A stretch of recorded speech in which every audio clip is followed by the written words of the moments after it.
Hi students, இப்போ நம்ம பார்க்கக்கூடிய ஒரு முக்கியமான video class 12 physics government school and matriculation school Tamil medium and English medium ஸ்டூடெண்ட்ஸ்க்கான ஒரு முக்கியமான video. Easy to score 15/15 marks in 1 marks. அதாவது 1 மார்க்ஸை பொறுத்த வரைக்கும் நமக்கு இந்த பப்ளிக் எக்ஸாம்ல வந்து 15 1 மார்க்ஸ் இருக்கும் இல்லையா? அதுல வந்து ஒரு மினிமம் ஒரு 9 10 1 மார்க்ஸ் வந்து புக் பேக்ல வரும். இன்னொரு 5 or 6 1 மார்க்ஸ் வந்து மேபி இன்சைட்ல வரும். சோ இதுல இந்த 15 1 மார்க்ஸையும் நம்ம எப்படி அட்டெண்ட் பண்றது, எப்படி ஈஸி அட்டெண்ட் பண்றதுக்கான சின்ன டிப்ஸ் தான். ஓகே, சோ ஃபர்ஸ்ட் வந்து பாத்தீங்கன்னா நான் ஒரு 3 மாடல் क्वेश्चन கொடுத்திருக்கேன். தமிழ்லயும் எழுதி இருக்கேன், இங்கிலீஷ்லயும் கொடுத்திருக்கேன். இதை நான் எக்ஸ்பிளைன் பண்ணிடுறேன், இது எப்படி நம்ம சூஸ் பண்ணணும் அப்படின்ட்டு. இதுக்கப்புறம் இன்னும் 2 டிப்ஸ் தரேன். ஓகே, இப்போ ஒரு क्वेश्चन கேக்குறாங்க, the unit of electric field is, அதாவது மின்புலத்தினுடைய அலகு கேட்டாங்கன்னா உங்களுக்கு தெரியும். மின்புலம் electric field formula E is equal to F by Q அல்லது Q நாட் அப்படின்னு எழுதலாம். இப்ப F என்கிறது விசை நியூட்டன் ஃபோர்ஸ், Q என்கிறது சார்ஜ் மின்னூட்டம், அதுக்கு வந்து கூலும். இது மேல போயிடுச்சுன்னா நியூட்டன் கூலும் பவர் -1. ஓகே, அடுத்து வந்து பாத்தீங்கன்னா இன்னொரு ஃபார்முலா இருக்கு. இதே எலக்ட்ரிக் ஃபீல்டுக்கு வந்து இன்னொரு formula E is equal to minus dV by dx இருக்கும். ஃபர்ஸ்ட் யூனிட், ஃபர்ஸ்ட் யூனிட்ல வரக்கூடியது. அப்ப dV பொட்டன்ஷியல் டிஃபரன்ஸ்க்கு வோல்ட், டிஸ்டன்ஸ்க்கு மீட்டர், மேல போயிடுச்சுன்னா வோல்ட் மீட்டர். அப்ப 2 யூனிட் இருக்கு. மூணாவது வந்து both A and B.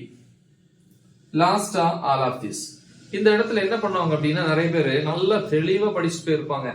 2 unit அவங்களுக்கு தெரியும், 2 அலகும் தெரியும். உடனே என்ன பண்ணுவாங்க, இதுவும் கரெக்ட் இதுவும் கரெக்ட், இத டிக் பண்ணுவாங்க. கரெக்டா A and B ன்னு டிக் பண்ணிட்டு வந்துருவாங்க. ஆனா உண்மையில அதுவும் தப்பு. ஏன் தெரியுமா? A correct, B correct, C correct அப்படின்னா எல்லாமே கரெக்ட் தானே?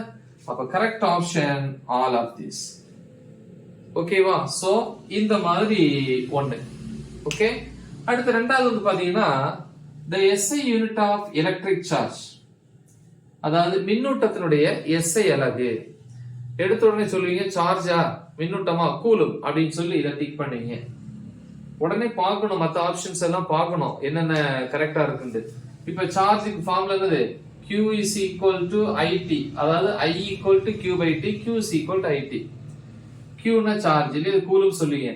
இந்த ஃபார்முலா வச்சு நம்ம வேறையும் வந்து அலகுகள், அதாவது யூனிட்டை கொண்டு வரலாம். கரண்ட்டுக்கு என்னது ஆம்பியர், டைமுக்கு என்னது செகண்ட். ஏன்னா ஆம்பியர் செகண்ட் இதெல்லாமே வந்து SI அலகு, SI யூனிட். அப்ப சார்ஜுக்கு ஆம்பியர் செகண்ட்னு ஒரு யூனிட் இருக்கு. அப்ப இது கரெக்ட், இது கரெக்ட். சரி, அடுத்து என்ன? ஓம்ஸ்ல அப்படி V is equal to IR. அப்ப I is equal to இந்த இடத்துல V by R போடலாமா? அப்ப V by R T. V னா வோல்டேஜ், R ரெசிஸ்டன்ஸ்க்கு வந்து ஓம் மின்தடை, மேல வரும்போது ஓம் பவர் -1, டைம் காலத்துக்கு வந்து செகண்ட். இதுவும் கரெக்ட். ஓகேவா? சோ இது கண்டிப்பா தப்பா தான் இருக்கு, ஏன்னா இதுக்கு ஜஸ்ட் ஆப்போசிட்டா இருக்கு. அப்ப இந்த மூணுமே கரெக்ட். அப்ப இதுல எது சார் நம்ம சூஸ் பண்றது அப்படின்னு உங்களுக்கு ஒரு டவுட் வரும். ஃபர்ஸ்ட் பிரெஃபரன்ஸ் எதுக்கு கொடுக்கணும் அப்படின்னா டைரக்ட் யூனிட். இந்த மாதிரி வந்தா டைரக்ட் யூனிட். டைரக்ட் யூனிட் எது? டைரக்டா ஃபர்ஸ்ட் வரது எது? சயின்டிஸ்ட் நேம்ல வரக்கூடியது கூலும். அப்ப இதுதான் கரெக்ட். புரியுதுன்னு நினைக்கிறேன். சரியா? ஓகே, சோ அதனால ஃபர்ஸ்ட் பிரெஃபரன்ஸ் டைரக்ட் யூனிட். அதே மாதிரி இங்க வந்து அப்படி இருந்துச்சுன்னா எது கொடுப்பீங்க? இது கொடுப்பீங்களா, இது கொடுப்பீங்களா? இதுதான் டைரக்ட் யூனிட். ஏன்னா இதுதான் ஃபர்ஸ்ட் ஃபார்முலா. என்னது?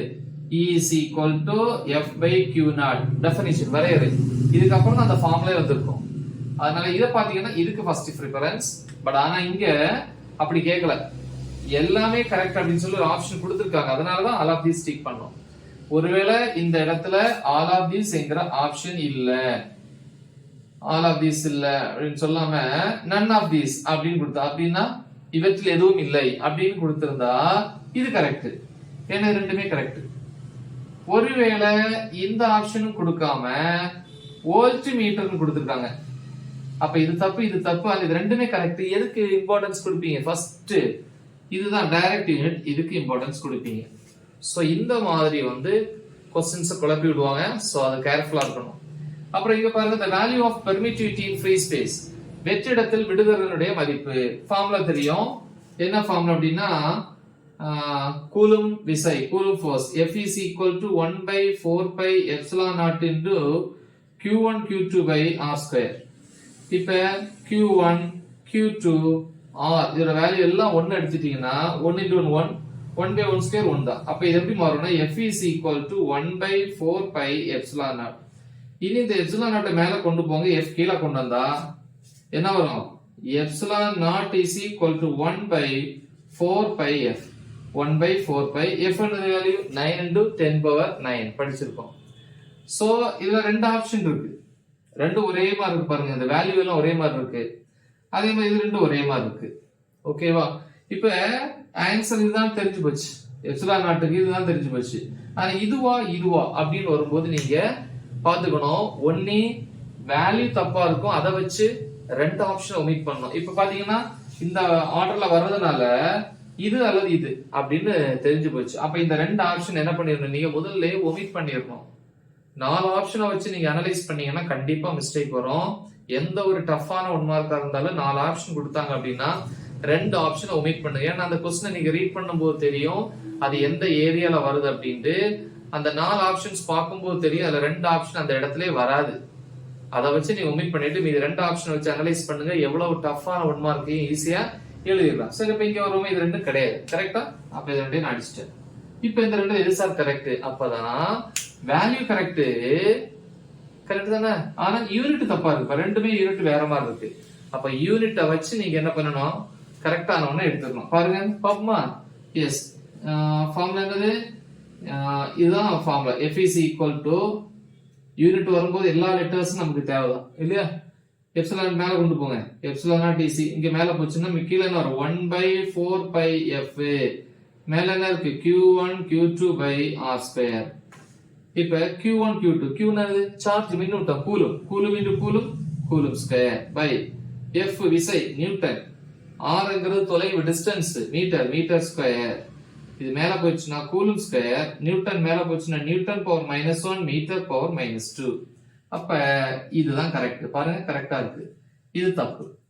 அப்ப ஒன்னே வேல்யூ தப்பா, ஐ மீன் நம்பர் தப்பா இருக்கும், அல்லது கரெக்டா இருக்கும், ஐ மீன் யூனிட் கரெக்டா இருக்கும், இல்ல மாறி இருக்கும். சோ அதை பேஸ் பண்ணி நீங்க என்ன பண்ணுங்க, நோட் பண்ணிக்கோங்க. சரியா? சோ இதே மாதிரி புக் பேக் 1 மார்க்ஸ் தெளிவா ப்ரிப்பேர் பண்ணுங்க. ஒவ்வொரு 1 மார்க்குக்கும் வந்து பாத்தீங்கன்னா 4 ஆப்ஷன் கொடுத்துருப்பாங்க இல்லையா? அதுல 1 கரெக்டான ஆப்ஷன், மீதி 3ம் தப்பு இல்லையா?